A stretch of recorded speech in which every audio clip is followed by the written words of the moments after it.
Right, for this month's crash course, we're here with Daryl Peck and we're looking at a seriously new edge in the Korda Armoury. But before we do, it's been a little while since we've seen you, mate. Yeah, it's been a little while. What have you been up to? I haven't been doing so much fishing. This year I've been mainly writing my book, and so that's been taking up a lot more time. And I've recently started working for Korda, like obviously before I was a consultant, but now I'm in the marketing department, going to tackle shops, doing open days, like demonstrating the products in fish tanks and just answering general queries about carp fishing.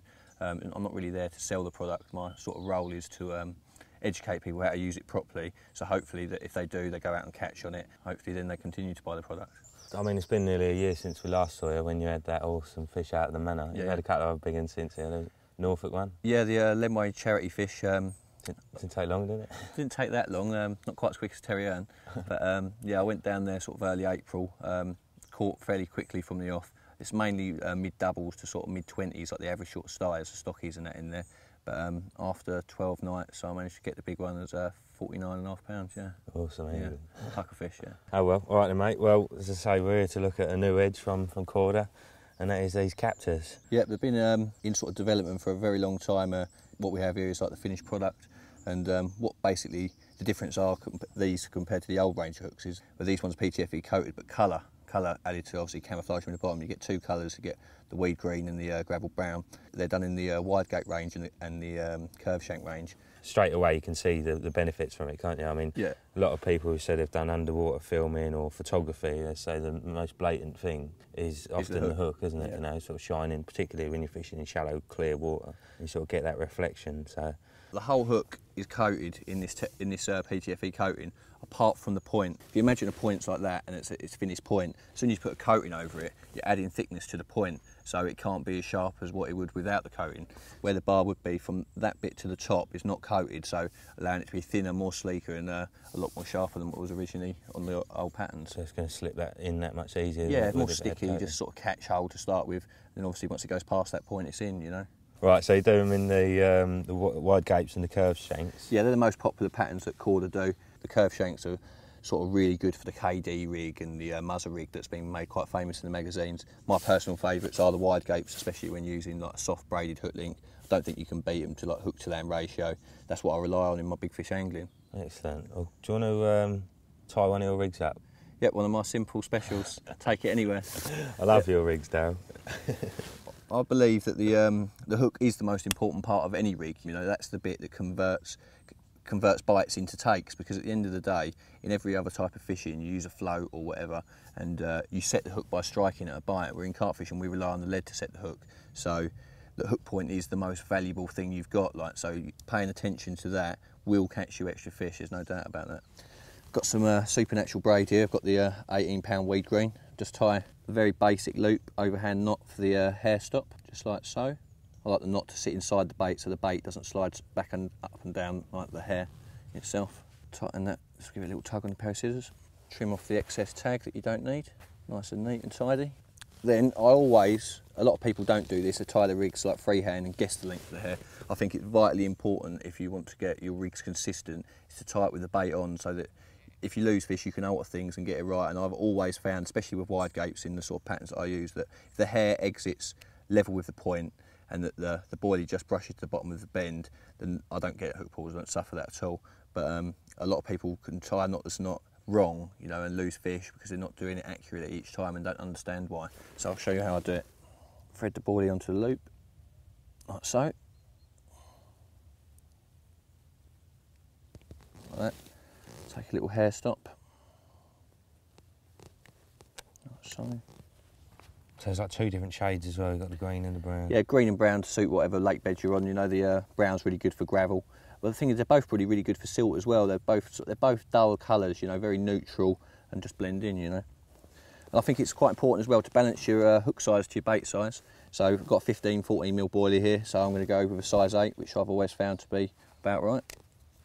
Take the little rubber cap that protects the hook point, keeping it in tip-top condition. Vitally important, the knot does not always go through the back of the eye. It's amazing how many people I still see going through the other eye and just don't even think about it, you know. But until you've been shown, obviously, it's an easy mistake to make. Like I say, I bring the boilie up just level with the bottom of the bend there, so there's a little bit of clearance. And then by holding the boilie and holding the hook by finger and thumb like so, I've trap the hair length, it's going to stay the same. Always wind on the side of the hook where the eye doesn't close, because obviously if it pulls tight on the side it closes, it could damage the hook link. So always first turn against the round side. So I don't count the turns. With braid I wind down, just wind down the shank like so. Not on top of each, always like the next turn down, make sure it doesn't loop over itself. Go down. To allow for tightening, I'll go just past the point. So probably just above where the barb would be. This is a barbless one. Yep. Through the back of the eye again, always the back. Pull it tight, and if you say as I tighten the knot up, it will move up, and that's now just a little bit below the point, so I twist the knot a little bit, and now that is absolutely spot on. Body, hair, exactly where I wanted it. Exiting exactly on the middle of the shank, important.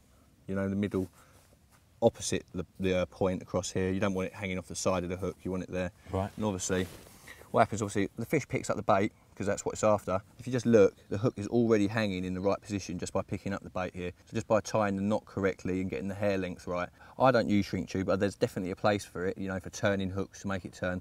But I don't rely on this sort of factor. I believe that the carp pick up the bait, turn left or right, and I usually get them in the side of the mouth. So a lot of people say go for the bottom of the lip, and if you want to achieve that, then shrink tube's a definite edge. But I always like to think less is more, less on my rigs, less for them at sea, and very inconspicuous.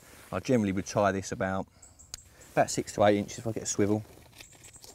I always use a 4-turn grinner knot. I only go once through the eye because I've never found the need for it twice through the eye. Pull it up for about, say I want it 7 inches, I'll start at about 5 or 6 like that to allow for the tightening of the knot. Make a loop that's parallel to the hook link and go through the loop 4 times. 1, 2, 3, 4. A little bit of saliva, and then that will just slide up and extend to the length that I want, which is, like I say, about 7 inches. Although it looks very simple, you could take that anywhere and you can catch any fish on a rig like that. More recently, you've done really well at Gigantica, didn't you? Yep, over there I was fishing at quite long range, so I was using a shock leader to light line, and because of this reason I couldn't use my ever faithful. I always use inline leads. I showed this last time that was on Carp TV. Inline leads don't pass over a shock leader not so well, so I had to drop that. I used a hybrid leg clip with a little bit of gravel tubing about this sort of length. It was just basically 2 inches longer than the rig. Right. If you use net tangle tubing, it has to be just a little bit longer than the rig. 3.5 ounce distance lead with a little silicone sleeve over the swivel to keep it all neat and tidy, and tail rubber over the hybrid leg clip. And yeah, braided hook link, much the same as what I've just shown here. A little bit larger scale. I was using the size 6 barbless and 18, 20mm boilie. I was again balancing your hook size to your boilie size. And yeah, after I changed that setup, because I did have a couple of hook pulls on size 8s, and then I moved up to the size 6, and then I landed 22 out of 23 bites on barbless hooks. So it just proves that if your rigs tie consistently well, then it will land the fish that you're after, you know what I mean? Because there hadn't been many other bites around the lake there around that time. You battered them, didn't you, mate? I've done really well, you know. I was quite lucky. Tom had been in the swim the week before me, already got the area rocking. He had, I think he landed 9 fish out of 12 takes in a week.